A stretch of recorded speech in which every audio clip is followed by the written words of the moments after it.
చాకచక్యంగా అంతర్రాష్ట్ర దొంగలను కాశీబుగ్గ పోలీసులు పట్టుకున్నారు.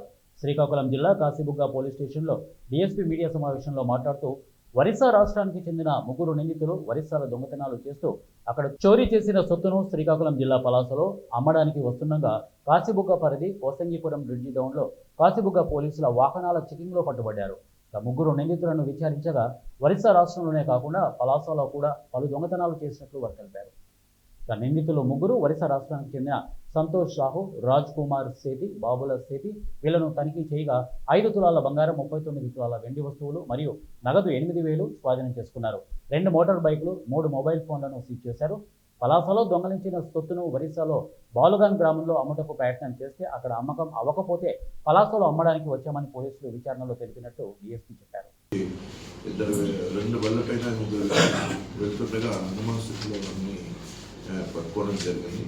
వారిని విచారించగా కాశీబుగ్గ పోలీస్ స్టేషన్ పరిధిలోనే చేసుకున్న నేరాలు 5 ఇల్లు చోరీ నేరాలు. అంటే రాత్రులు ఇంటికి తాళా వేసి ఏదైనా పని మీద బయటకు వెళ్ళినప్పుడు ఆ ఇండిమేట్స్ అందులో నివసిస్తున్న వారు ఎవరు కూడా హాజరుగా లేని సందర్భంలో ఆ ఇల్లును చూసుకొని ఆ ఇల్లు తాళాలన్నీ కూడా పగలగొట్టి ఆ ఇంట్లో చోరీ చేసిన నేరాలు 5 నేరాలు. అదేవిధంగా స్నాచింగ్ అంటే వస్తువులు తెప్పుకోవడం చేసే ప్రయత్నాలు 2 కేసుల్లో కూడా ఈ వ్యక్తులిద్దరూ ఈ ముందు చేయడం జరిగింది. వీరి విచారణలో వీరి వద్ద నుండి 5 తులాల బంగారం మరియు 450 గ్రాముల వెండి కూడా వీరి యొక్క వద్ద నుండి స్వాధీనం చేసుకోవడం జరిగింది. వీరు ఇందులో ముద్దాయిల పేరు సంతోష్ సాహు మరియు రాజ్ కుమార్ సాహు అండ్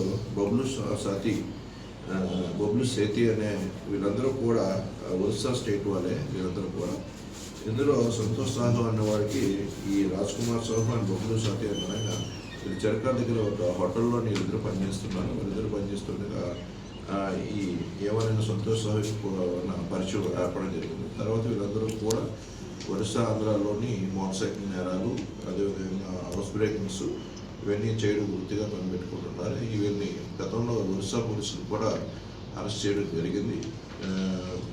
మనకి రాబడిన సమాచారం మేరకు మనకున్న టెక్నికల్ ఎవిడెన్స్ ప్రకారం కొన్ని కేసుల్లోనే మనకు లభించిన టెక్నికల్ ఎవిడెన్స్ బేస్ చేసుకొని ఈ మొత్తాన్ని ఐడెంటిఫై చేయడం కూడా జరిగింది.